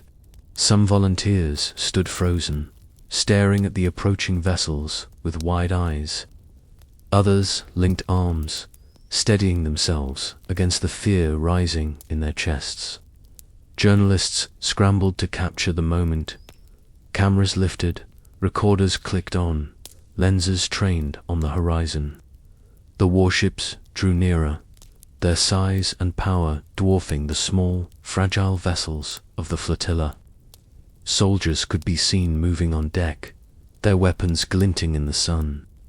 Above, the hum of drones intensified, circling tighter, watching every movement. And yet, despite the overwhelming sight, the activists did not retreat. Instead, they raised banners higher, their bright colors stark against the steel-gray backdrop. One ship began to chant, "Free Gaza, free Gaza." The words carried across the water, fragile yet defiant. The first sight of the naval forces was more than a military encounter, was the moment when ideals collided with reality. The blockade was no longer a distant policy, no longer an invisible wall. It was here, made of steel and soldiers, bearing down on them, and the flotilla, small but unyielding, sailed forward into history. The silence of the sea was shattered by a sharp voice over the radio, firm and unmistakable. "Attention vessels, you are entering a closed military zone. Turn back now. If you do not comply, you will be boarded. This is your final warning." The words echoed across every ship in the flotilla. Volunteers gathered close to the radios, their faces tense. The message was repeated in different language, Hebrew, Arabic version, colder than the last, stripping away any illusion of choice. The warships moved closer, cutting across the waves with deliberate power. Through binoculars, the activists could see the soldiers standing on deck, helmets gleaming, rifles slung and ready. The blockade had spoken, and its demand was clear: surrender. On board the flotilla, discussions flared. Some activists whispered about the risks of confrontation, injury, arrest, even death. Others answered with equal conviction: "We cannot turn back. That would betray Gaza. That would betray why we are here." The organizers convened quickly, gathering representatives from each ship. Voices rose, hands trembled, but the resolve remained steady. One volunteer said softly, "If they arrest us, then let them arrest us. But we will not surrender our message." Another added, "Our resistance is not with weapons, but with refusal. We refuse to give up." On deck, banners were raised higher. Flags of Palestine, Greece, Turkey, and others whipped in the wind, bold against the grey of the approaching warships. Chants broke out. "We sail for freedom. We sail for Gaza." The voices were shaky at first, but soon grew louder, swelling into a chorus that carried defiantly across the water. The Navy's warnings continued, each one sharper, more insistent. But the flotilla answered not with retreat, but with resolve. No ship turned back, no anchor dropped. The choice had been made. The Sumud Flotilla would not surrender. And with that decision, the path ahead was sealed. Confrontation was no longer a possibility, but a certainty. The radio hissed again, the voice colder, more insistent. "This is your last chance. Divert course. Head to Ashdod. Failure to comply will result in action." The words carried finality. Yet aboard the flotilla, something stronger rose defiance. On one ship, a priest in a simple white collar stepped forward, holding a small wooden cross aloft. "We will not bow," he said calmly, his voice carrying across the deck.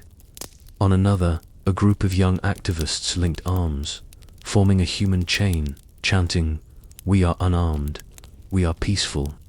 Their voices trembled, but their message was clear. The flotilla answered the ultimatums with its own language songs, banners, chants. Flags waved stubbornly against the wind. A group of volunteers unfurled a massive sign that read, "We carry hope, not weapons." Cameras zoomed in, recording every moment, determined that the world would see not aggressors, but humanitarians. Some prepared in silence, breathing slowly, calming themselves for what they knew was coming. Doctors laid out first aid kits, checking their supplies once more.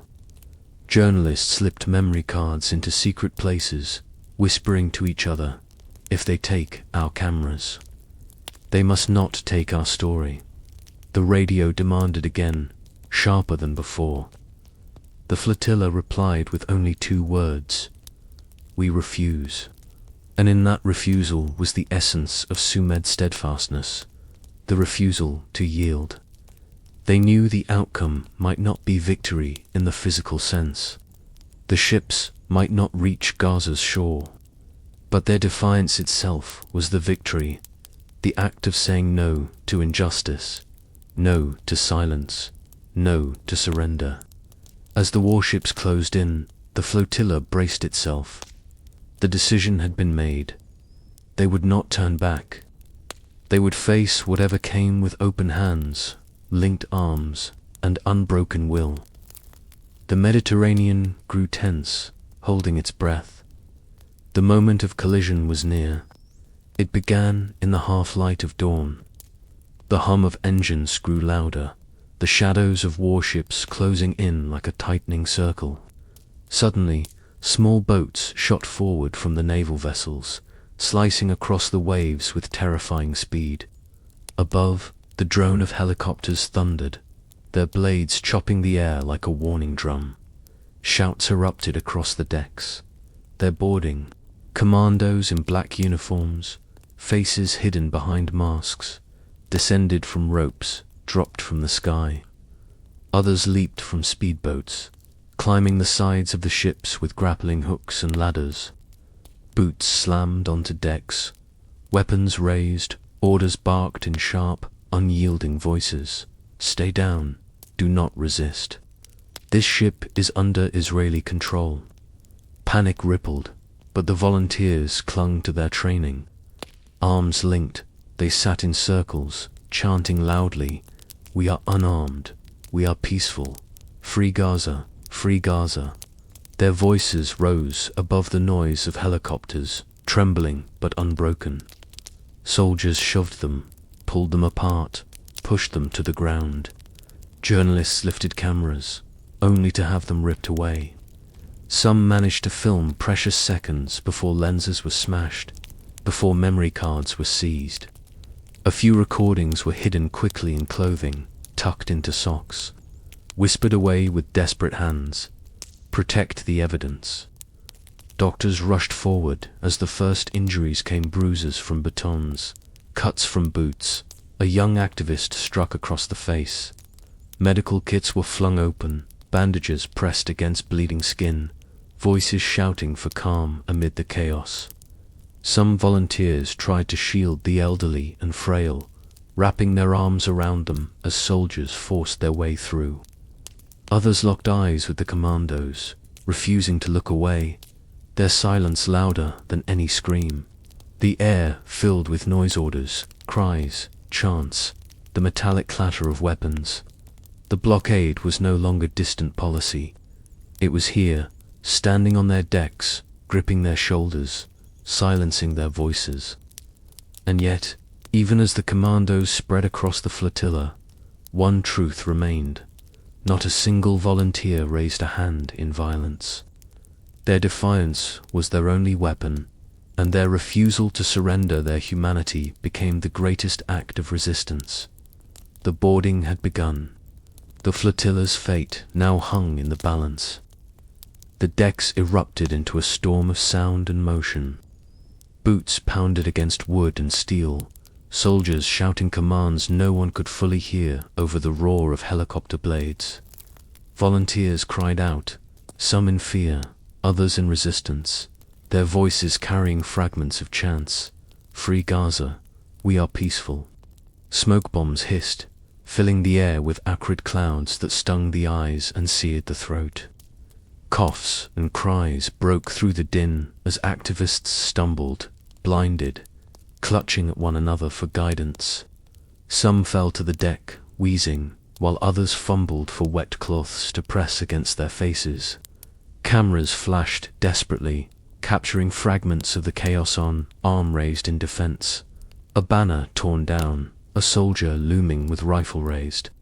But one by one, cameras were seized, smashed, memory cards ripped from devices. Journalists shouted their protests, but their voices were drowned by the clash of steel and the bark of orders.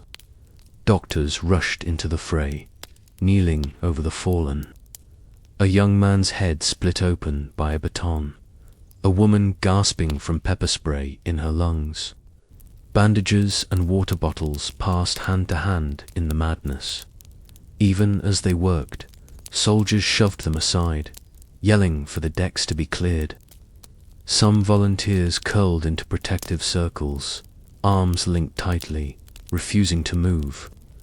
They were dragged, pulled, struck, but they did not fight back. Others tried to shield the elderly, shouting, "She is 70 years old, leave her." A grandmother clutched her cane as soldiers pulled her arm roughly, her face lined not with fear but with fierce defiance. Everywhere was confusion. The sea churned beneath them, the ships rocking as if the ocean itself trembled. The air was filled with screams, chants, commands, and the thud of bodies hitting the deck. Yet amid the chaos, courage flickered. A volunteer raised a banner high, even as soldiers tore it from his hands. A doctor kept treating a wound despite being shoved back repeatedly. A journalist, moments before his camera was seized, whispered, "Remember this. Tell the world." For those on board, time blurred. Minutes stretched into eternity. And in that eternity, the line between fear and bravery dissolved. The flotilla had become a battlefield of will's armed power against unarmed steadfastness. The chaos was overwhelming, but through it all, the spirit of Sumud steadfastness refused to be crushed. The chaos of the boarding left its mark in bruises, cuts, and cries of pain. On every deck, the medical teams were suddenly thrust into the center of the storm, transforming narrow corridors and cramped cabins into makeshift emergency wards. A young activist stumbled, blood running down his forehead from a baton strike. 2 volunteers guided him to the floor as a doctor pressed gauze against the wound, whispering calm words over the clash of voices. "Stay with me, you'll be all right." Nearby, a woman collapsed, gasping, her lungs burning from tear gas and pepper spray. A nurse knelt beside her, tearing open a vial of saline, rinsing her eyes, coaching her to breathe slowly through the panic. Around them, others coughed violently, eyes red and swollen. The elderly were especially vulnerable. One grandmother clutched her chest, her breathing shallow. The medical team cleared space, laid her flat, and searched desperately for medication in their small supply kits. Every second stretched, every heartbeat uncertain. Doctors shouted for bandages, for water, for light. Volunteers obeyed, running through the smoke-filled decks, carrying supplies, holding flashlights over trembling hands. The rhythm of care fought against the rhythm of violence. Soldiers barked commands, ordering people to stay down, to stop moving, but the medics refused to stop. Even shoved, even threatened, they returned again and again to the wounded. "We are doctors," one declared, his voice firm. "You will not stop us from treating the injured."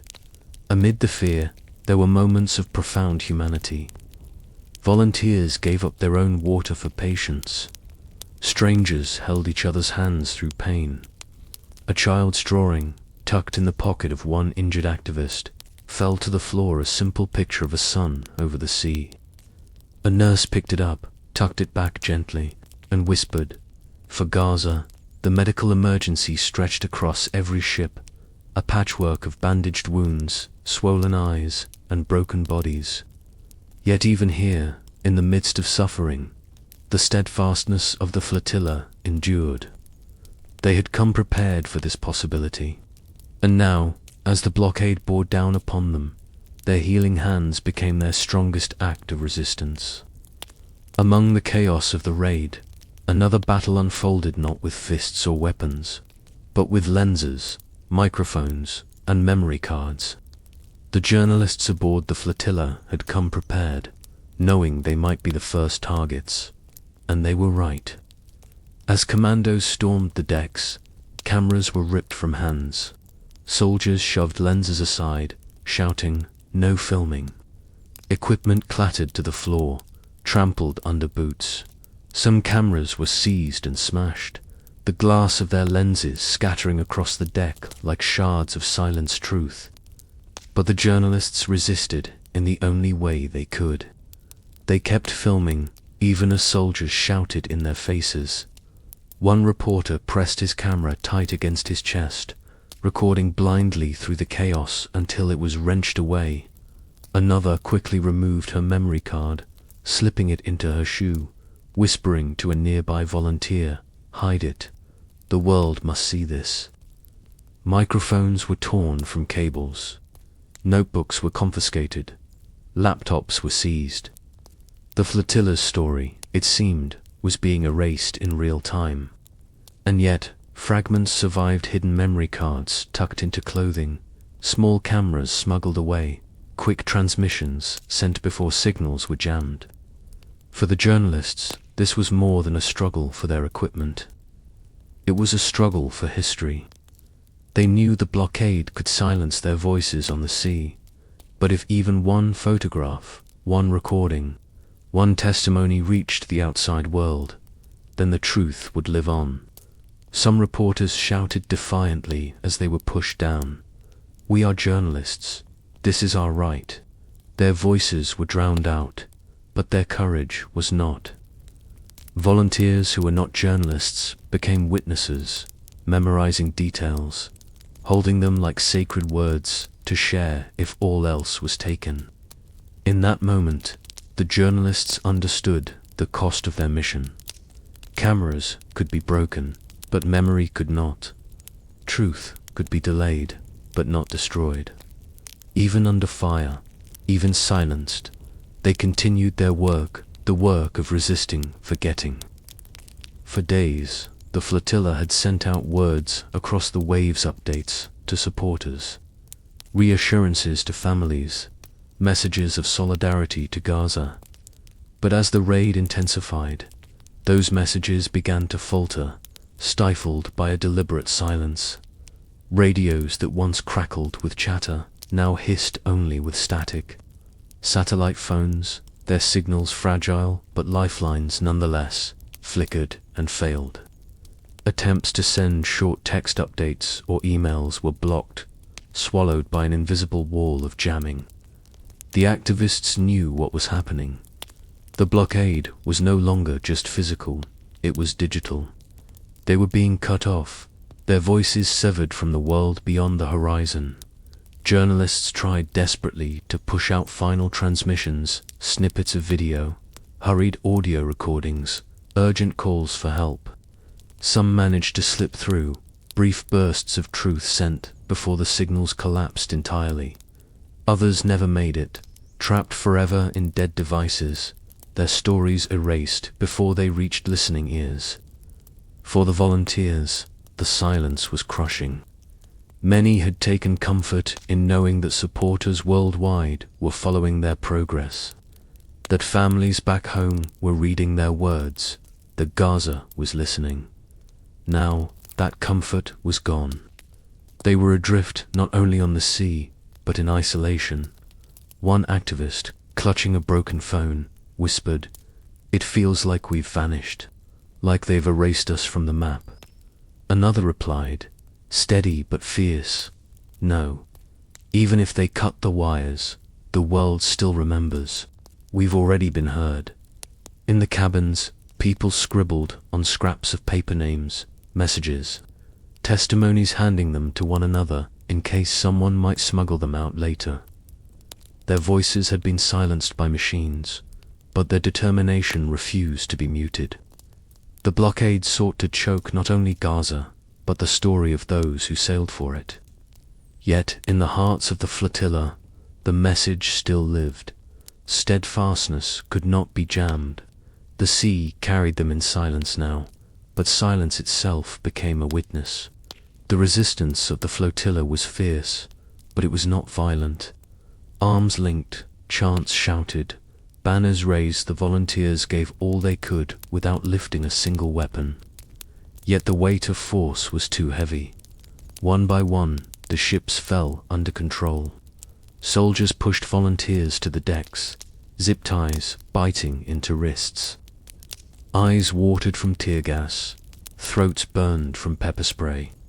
Shouts of protest turned hoarse, fading into silence as exhaustion settled over the activists. Some sat cross-legged on the floor, refusing to move unless dragged. Others lay still, whispering prayers or songs through trembling lips. Cabins were searched, boxes of aid opened and scattered, cameras seized, laptops taken, medical supplies, bandages, syringes, antibiotics were dumped from crates, catalogued not as tools of healing, but as contraband.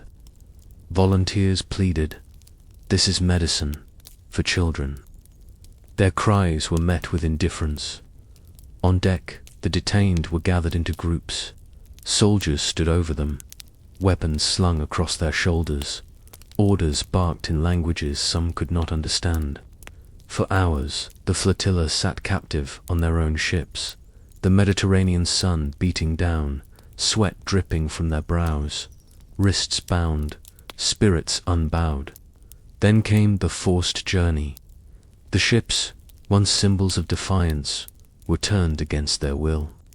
Naval crews steered them south, away from Gaza, away from hope, toward Israeli ports.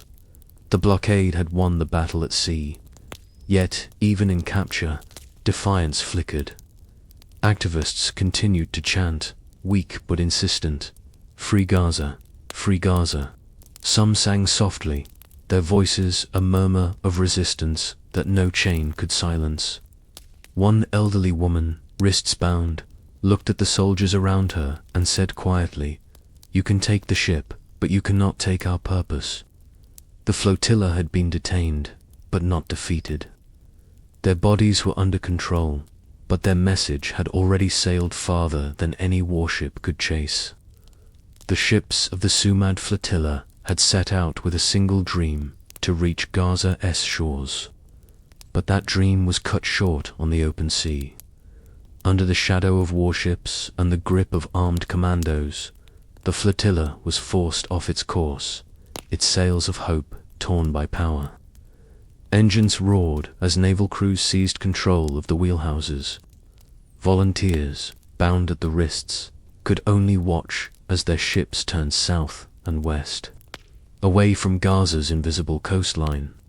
The cries of children they had imagined meeting, the embrace of families they had hoped to greet all, slipped farther with every wave. Some activists stared at the horizon, their eyes fixed on the east, as though sheer willpower might still pull them toward Gaza. Others bowed their heads in silent grief, tears cutting paths down their dust-streaked faces. A few shouted defiantly, their voices raw, "We came for Gaza. You cannot erase that." Their words were drowned out by the engines, but the determination in their tone could not be silenced. Hours passed as the ships were shepherded toward Israeli ports. The coastline that came into view was not Gaza, but Ashdod, a city they had never intended to reach. To the volunteers, it felt like betrayal written on the waves, so close to their goal, yet diverted by force. As the harbor drew nearer, the reality of the end pressed down on them. The voyage days of preparation, nights of courage, storms, songs, and stories had ended not with the delivery of aid, but with captivity. The mission was unfinished, its physical purpose thwarted. And yet, deep in the hearts of the volunteers, another truth pulsed. The voyage had already achieved something. The world had seen them sail. The world had watched them resist. The world would remember. The flotilla did not reach Gaza, but its journey had already broken through the blockade of silence. When the ships were finally dragged into port, the journey did not end, it simply changed form. The sea was behind them, but another kind of confinement awaited. The activists of the Sumud Flotilla were herded off the vessels and into buses, their wrists bound, their belongings stripped away. The destination was not freedom, but detention centers. Sterile halls and iron gates replaced the open horizon of the Mediterranean. One by one, the volunteers were processed, fingerprints taken, photographs snapped, documents signed in languages many could not read. Personal items, phones, wallets, notebooks were piled and locked away. Inside the cells, conditions were harsh. Fluorescent lights burned overhead, never dimming, robbing them of sleep. Metal benches served as beds, cold and unwelcoming. Some were separated from their friends, isolated in rooms with strangers. Others were packed into crowded spaces where the air grew stifling, and voices blended into restless murmurs. Interrogations followed, questions repeated over and over. Who organized this? Who paid for it? What were your intentions? Some interrogators spoke sharply, trying to intimidate. Others used a softer tone, offering release in exchange for cooperation. But the activists had little to hide. Their purpose was simple. They carried aid.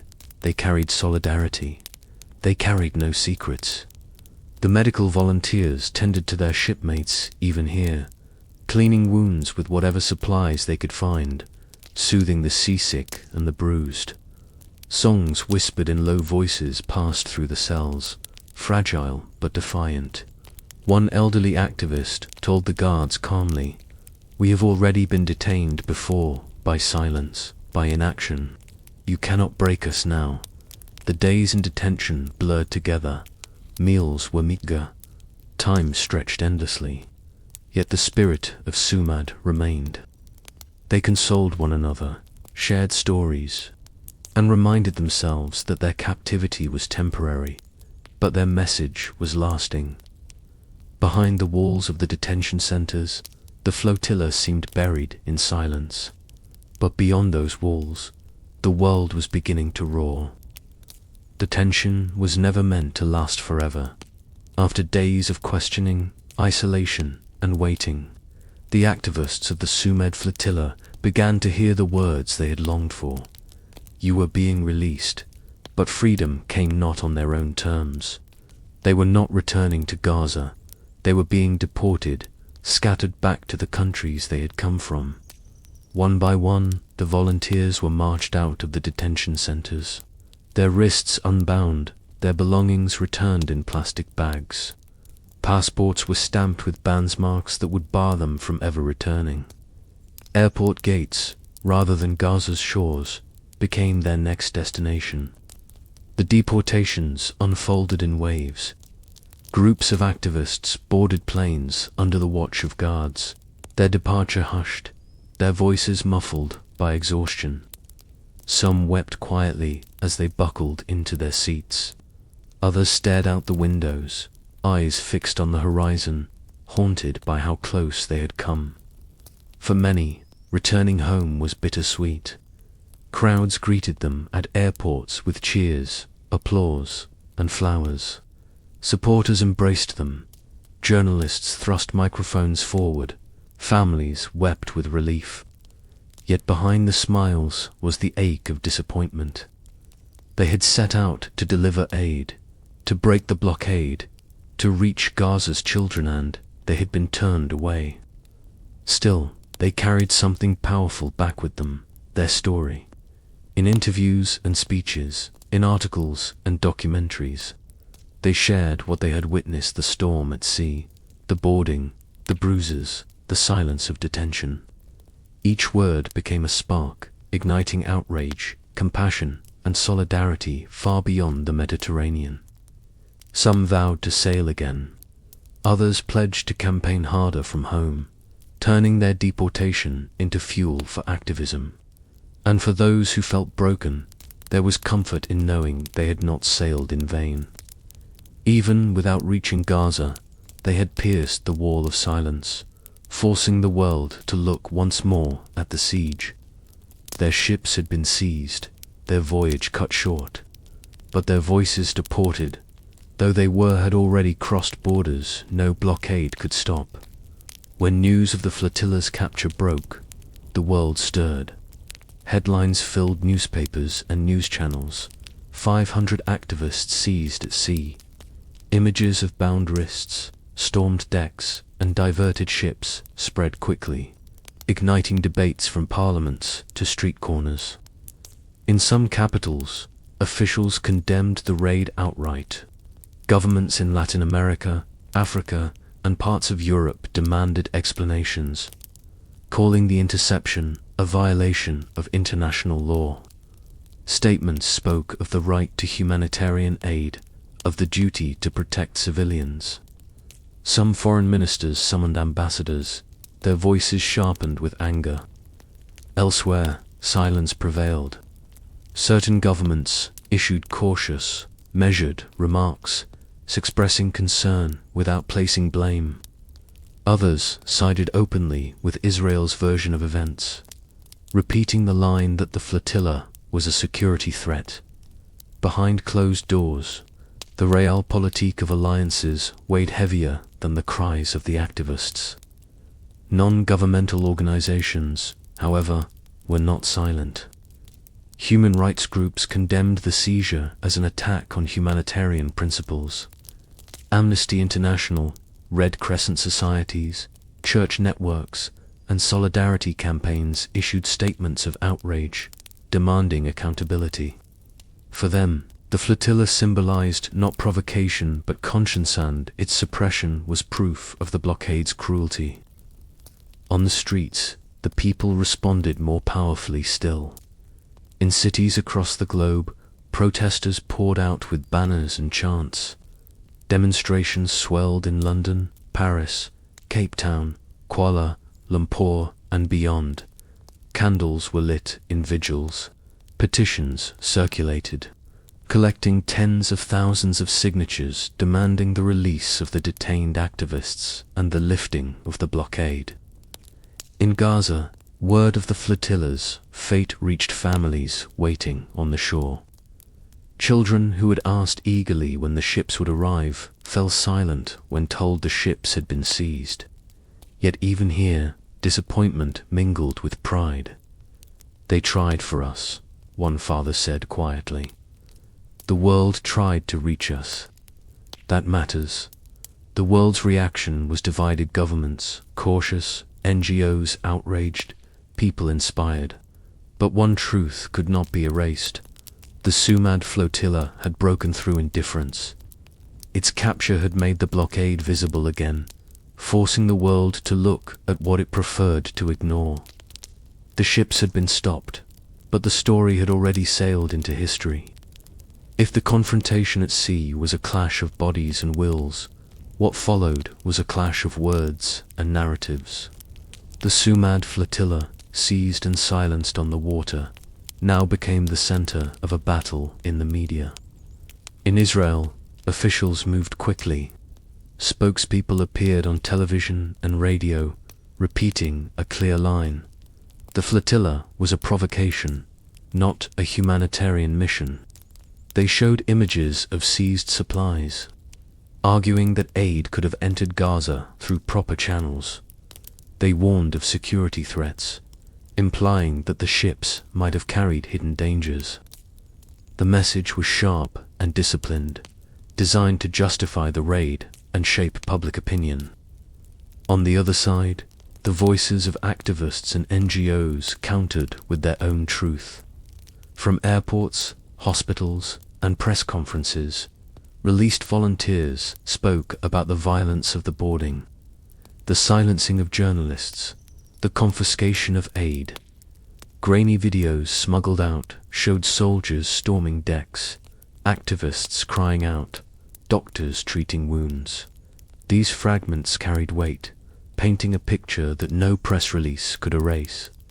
News outlets divided along familiar lines. Some repeated official government statements, portraying the flotilla as reckless or misguided. Others highlighted the humanitarian message, broadcasting interviews with weary volunteers whose eyes still burned with pepper spray. Talk shows and opinion columns filled with debate.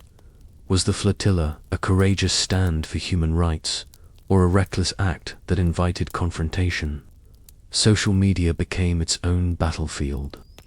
Hashtags surged, images of banners and bruises going viral. Supporters amplified the voices of activists, while detractors accused the flotilla of political theater. Arguments raged in comment sections, forums, and tweets, each side claiming to hold the truth. In Gaza, the people clung to whatever scraps of coverage reached them. For many, the debate mattered less than the fact that the world was speaking their name again. Let them argue, one man told a reporter. At least they remember we exist. The media battle did not end quickly. It rippled outward for weeks, shaping perceptions, inflaming divisions, inspiring solidarity, and hardening opposition. And in the center of it all was the flotilla fleet of modest ships, transformed into a storm of words that circled the globe. In Gaza, the flotilla never arrived. No ships docked at its shore. No boxes of food or medicine were unloaded. And yet, the impact of the Sumud Flotilla was felt deeply in the hearts of its people. For days, families had followed the journey through radios, smuggled news reports, and whispers passed from neighbor to neighbor. Children asked again and again, "Are the ships here yet?" In a land where borders were walls and horizons were closed, the thought of vessels coming from across the sea felt almost like a dream. When the news broke that the flotilla had been seized, disappointment was sharp. Mothers who had hoped for medical supplies sighed heavily. Fathers who had told their children stories of the ships struggled to find the right words. Some children cried openly, asking why the ships had not reached them. But alongside sorrow came pride. They tried, people said, again and again. They risked their lives for us. For a population often made to feel forgotten, the attempt itself was an act of dignity, even without stepping onto Gaza's soil. The flotilla had delivered something precious, proof that the world cared enough to try. The symbolism mattered as much as the supplies. Activists from dozens of countries had braved the sea, the storms, and the soldiers all for Gaza. That knowledge gave strength to the people. It was a reminder that they were not alone, that their suffering had not been erased, that voices still called for their freedom beyond the walls of the blockade. In refugee camps and crowded streets, stories of the flotilla were retold. Children drew pictures of ships flying flags. Teachers spoke of the courage of strangers who had sailed for justice. For many, the flotilla became a story of solidarity passed from mouth to mouth.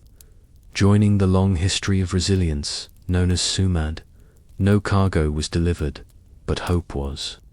No blockade was broken, but silence was shattered. And in Gaza, sometimes hope and recognition meant more than supplies. They were a light in the darkness. When the dust of the raid settled and the activists returned to their homelands, reflection began. The Sumud Flotilla had not reached Gaza, and in the eyes of some, this meant failure. Yet for those who sailed, and for those who followed, the truth was more complex. One lesson was clear. The blockade was stronger than a fleet of small ships. Force and surveillance had ensured the flotilla never touched Gaza's shore. Organizers admitted that no matter how determined, Grassroots efforts alone could not break walls enforced by armies and navies.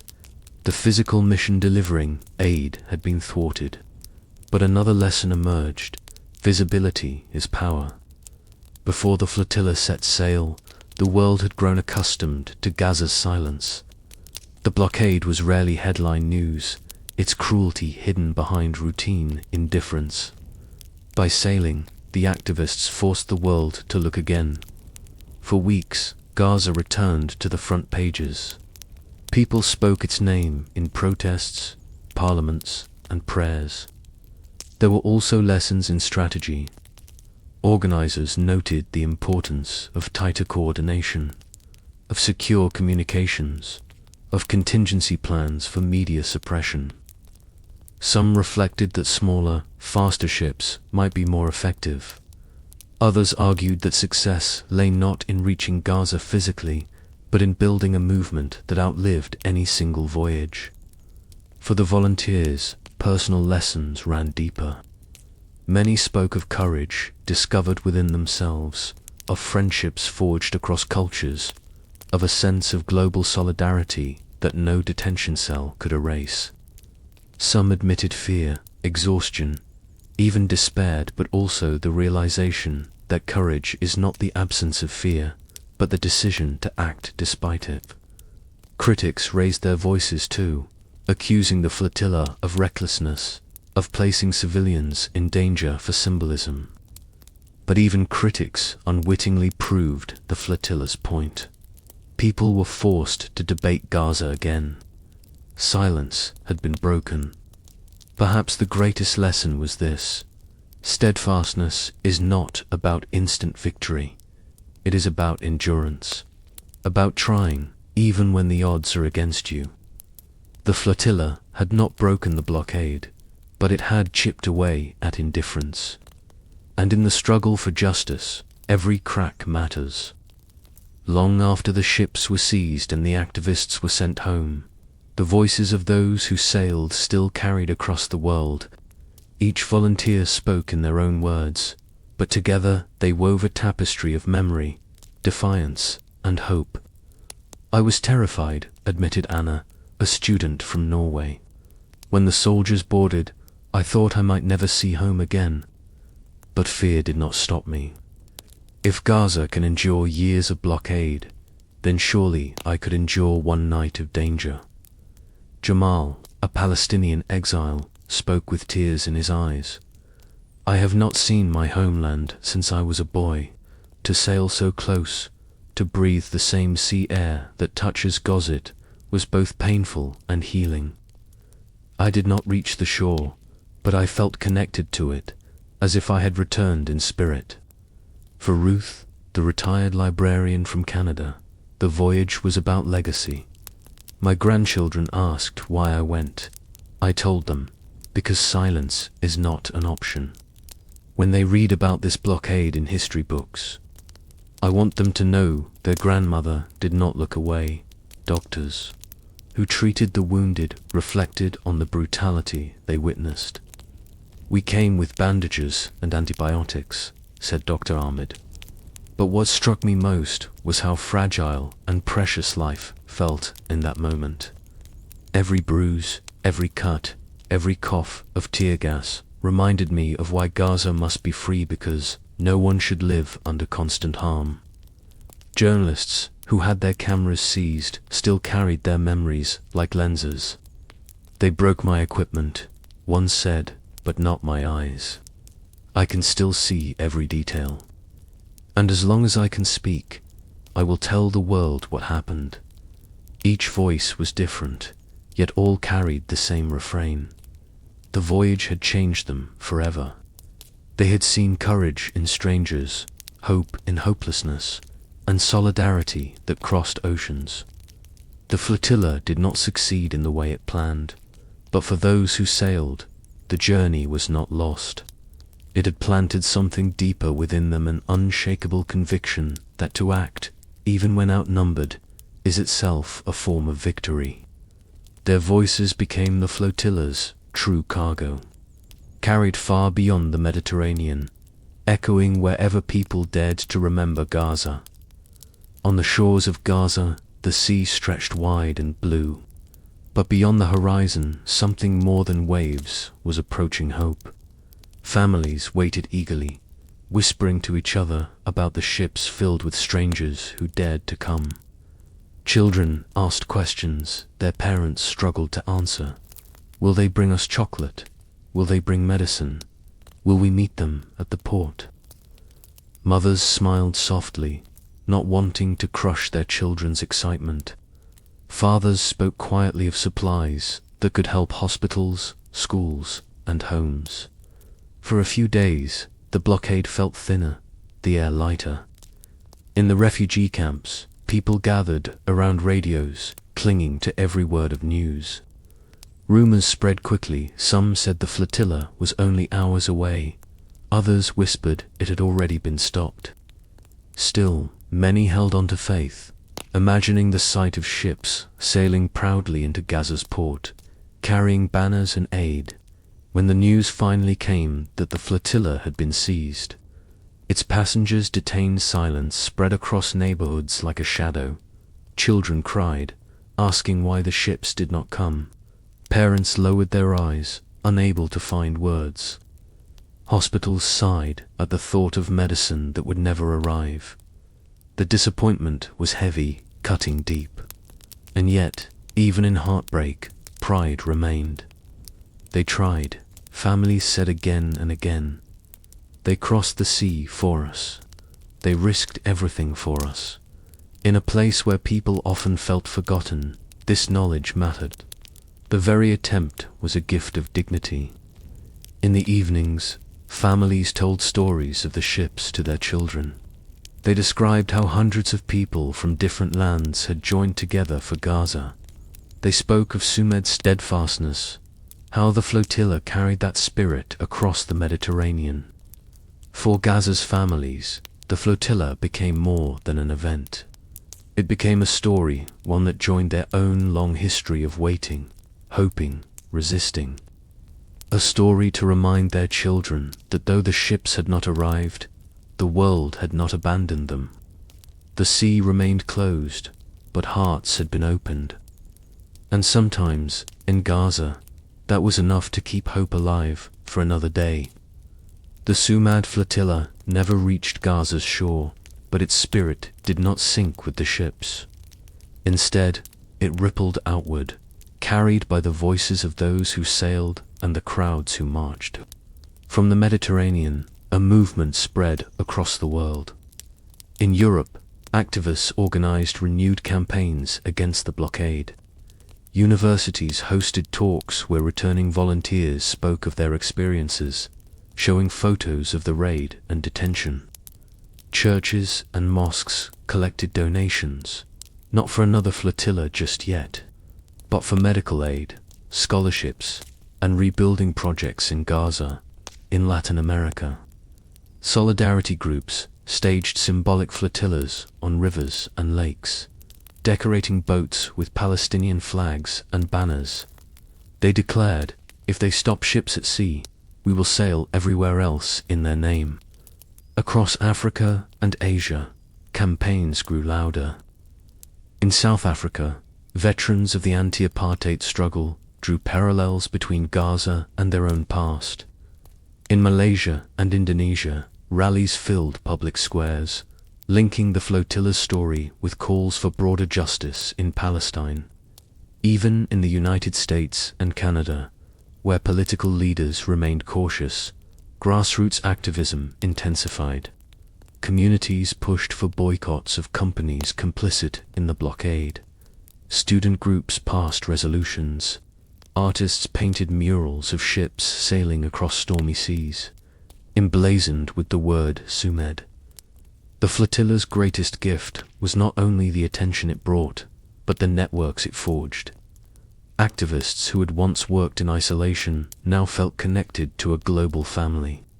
Friendships formed on the decks of the flotilla became the backbone of campaigns that stretched across continents, and Gaza felt it. News of marches, concerts, and campaigns reached through radios and smuggled internet lines. Families who had wept at the flotilla's capture now smiled when they heard of strangers chanting their name thousands of miles away. "They remember us," they said. "We are not alone." The blockade was not broken, but the silence around it was. The flotilla had planted seeds of solidarity that no navy could intercept, no border could block, and no detention could erase. The movement had begun to sail not only on seas, but in hearts. The ships of the Sumud Flotilla never touched Gaza's shore. Their decks, filled with courage and aid, were overtaken. Their volunteers were detained and deported. Their cargo was confiscated. By the standards of politics and power, the mission failed, and yet something larger endured. For every banner seized, another was raised in a distant city. For every voice silenced on the sea, hundreds more rose on land. For every ship turned away, a movement sailed forward in its place. The flotilla had not broken the blockade of Gaza, but it had broken the blockade of silence. The spirit of Sumud's steadfastness was the flotilla's true cargo. It was carried by the 500 volunteers who risked their freedom, by the families in Gaza who waited with hope, by the crowds worldwide who marched in solidarity. It was carried in the songs sung on the decks, in the stories whispered in detention, in the chants that echoed across streets thousands of miles away. Sumud is not measured in victories counted on maps. It is measured in endurance, choosing to stand again and again, even when the odds seem impossible. The flotilla embodied this truth. Its story became a reminder that courage does not always change outcomes immediately, but it always changes history. For Gaza's children, the memory of strangers who dared to sail toward them remains a lantern of dignity. For the world, the flotilla is a testament to what happens when ordinary people choose to act not because they are certain of success, but because they cannot accept silence. The Sumud Flotilla has long since returned to port, but its voyage continues in every act of solidarity, in every voice raised for justice, in every heart that refuses to surrender to despair. And so the story does not end with capture. It ends with defiance, with memory, with hope. It ends with the promise that as long as injustice endures, so too will the spirit of Sumud sailing, steadfast, unbroken.